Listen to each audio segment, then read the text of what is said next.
आज ही Doubtnut app download करें। Doubtnut पर होगा अब आपके सभी मैथ्स, केमिस्ट्री, फिजिक्स और बायोलॉजी डाउट्स का सफाया। बस अपने क्वेश्चन की फोटो खींचो, उसे क्रॉप करो और तुरंत वीडियो सोल्यूशन पाओ। Download now. आज इस वीडियो में हम पढ़ेंगे दी ऑक्सीजन साइकिल के बारे में। तो जो ऑक्सीजन साइकिल है उसमें क्या क्या होता है, और उससे पहले हम जानेंगे कि ये जो ऑक्सीजन है ये ऑक्सीजन क्या है। ठीक है, तो ऑक्सीजन जो होती है ये हमारे अर्थ के अंदर सबसे ज़्यादा अमाउंट में पाए जाने वाला एलिमेंट है। और ये कहाँ प्रेजेंट होता है, ये हमारे एटमॉस्फेयर में पाई जाती है। एटमॉस्फेयर में कितने परसेंट हमें ऑक्सीजन है ये हम देखते हैं। तो जो ऑक्सीजन है ये हमारे एटमॉस्फेयर में लगभग 21% होती है, यानी कि 21% जो हमारा एटमॉस्फेयर है वो किससे बना होता है, इसी ऑक्सीजन से बना होता है। ठीक है, अब ये जो ऑक्सीजन है ये कहाँ कहाँ हमें मिलती है, ये कंबाइंड फॉर्म में होती है। कंबाइंड फॉर्म ये कहाँ प्रेजेंट होती है, कंबाइंड फॉर्म में ये होती है हमारे अर्थ क्रस्ट के अंदर। जो अर्थ है उसकी क्रस्ट के अंदर भी हमें ऑक्सीजन मिलती है, यानी कि एटमॉस्फेयर के कहाँ कहाँ पाई जाती है, तो कंबाइंड फॉर्म में तो ये अर्थ क्रस्ट के अंदर मिलती है, और इसी के साथ साथ हवा में यानी कि एयर के अंदर भी हमें ऑक्सीजन मिलती है जो कि कंबाइंड फॉर्म में होती है। और एयर में जो कंबाइंड फॉर्म होती है वो होता है कार्बन डाइऑक्साइड, यानी कि CO2 के फॉर्म में। ठीक है, तो ये था हमारा बेसिक इंट्रोडक्शन जो कि ऑक्सीजन के बारे में था। थोड़ा सा और डिटेल देखते हैं यहाँ पे। जो ऑक्सीजन होती है ये अर्थ क्रस्ट के अंदर कैसे कैसे पाई जाती है। अर्थ क्रस्ट में ये हमें ऑक्साइड्स में मिलती है, ऑक्साइड्स। और ये ऑक्साइड्स कहाँ पे होते हैं, हमारे मेटल्स के जो ऑक्साइड है उसमें हमें ऑक्सीजन मिलती है। ठीक है, और दूसरे जो हैं वो हमारे मिनरल्स हो गए, नाइट्रेट्स हो गए, इन सब में भी ऑक्सीजन हमें मिलती है। इसी के साथ साथ अर्थ क्रस्ट एयर के अलावा ऑक्सीजन जो है ये बायोलॉजिकल मॉलिक्यूल्स में भी मिलती है। मतलब कि जो लिविंग ऑर्गेनिज्म है, जो जीने वाले लोग होते हैं, उनके अंदर हमें क्या मिलते हैं, बायोलॉजिकल मॉलिक्यूल्स में भी ऑक्सीजन मिलती है। जैसे कि किस किस में, कार्बोहाइड्रेट्स और प्रोटीन्स, न्यूक्लिक एसिड, इन सब में क्या होती है, ऑक्सीजन प्रेजेंट होती है। ठीक है, लेकिन अब हमें तो यहाँ पे हम बात कर रहे थे ऑक्सीजन साइकिल की।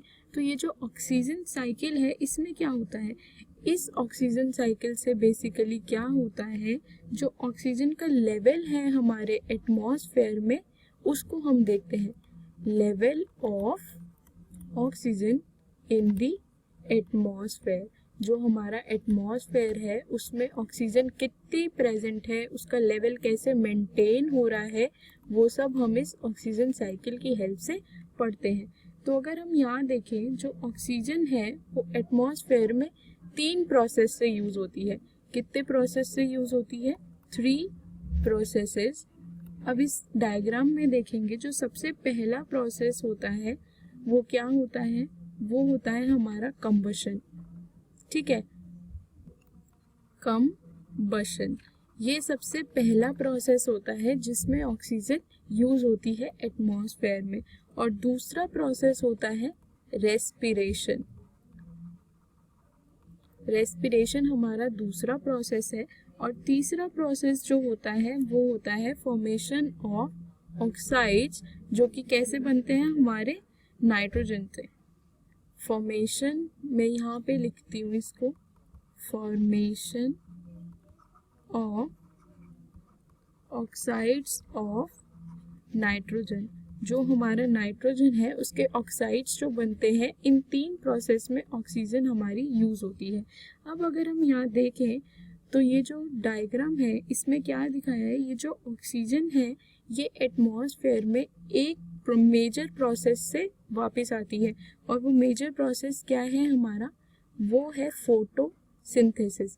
अब इसमें क्या होता है, जो प्लांट्स हैं वो ऑक्सीजन बनाते हैं फोटोसिंथेसिस से। ये ऑक्सीजन एटमॉस्फेयर में जाती है। एटमॉस्फेयर से इसे कौन यूज़ करते हैं, जो एनिमल्स और प्लांट्स हैं वो इस ऑक्सीजन को लेते हैं, और फिर ये क्या करते हैं, ये कार्बन डाइऑक्साइड को रिलीज करते हैं, और फिर ये कार्बन डाइऑक्साइड दोबारा से प्लांट्स एब्जॉर्ब करते हैं और इसको कन्वर्ट करते हैं, यानी कि इसको CO2 को लेके वो बदलते हैं ऑक्सीजन में। और जिस प्रोसेस से ये सब होता है उस प्रोसेस को हम कहते हैं फोटोसिंथेसिस। तो ये सबसे मेजर प्रोसेस है जो हमारा ऑक्सीजन एटमॉस्फेयर में ट्रांसफ़र होता है। अब अगर हम यहाँ पे इस डायग्राम में देखें, ये नीचे वाले डायग्राम में, तो ये हमारा जो है ऑक्सीजन साइकिल का डायग्राम है, जो कि नेचर में ऑक्सीजन साइकिल कैसे मेंटेन होती है। ठीक है, तो अब इस डायग्राम को ध्यान से देखेंगे तो ये हमारी ऑक्सीजन साइकिल है। पहले क्या हुआ, यहाँ पे CO2 जो है उसे एब्सॉर्ब किया प्लांट्स ने और फोटोसिंथेसिस की। उसके बाद क्या हुआ, फोटोसिंथेसिस से एटमॉस्फेरिक ऑक्सीजन जो है वो रिलीज हुई और इसके बाद एटमॉस्फेरिक ऑक्सीजन को किसने एब्जॉर्ब किया, एनिमल्स और प्लांट्स, या हम कह सकते हैं लिविंग ऑर्गेनिज्म जो है वो ऑक्सीजन को लेते हैं, ब्रीथ करते हैं, ब्रीथ करने के लिए, और इस ब्रीथिंग के प्रोसेस को हम बोल देते हैं रेस्पिरेशन। तो ये एटमॉस्फेरिक ऑक्सीजन को हम यूज़ किया, रेस्पिरेशन हुई।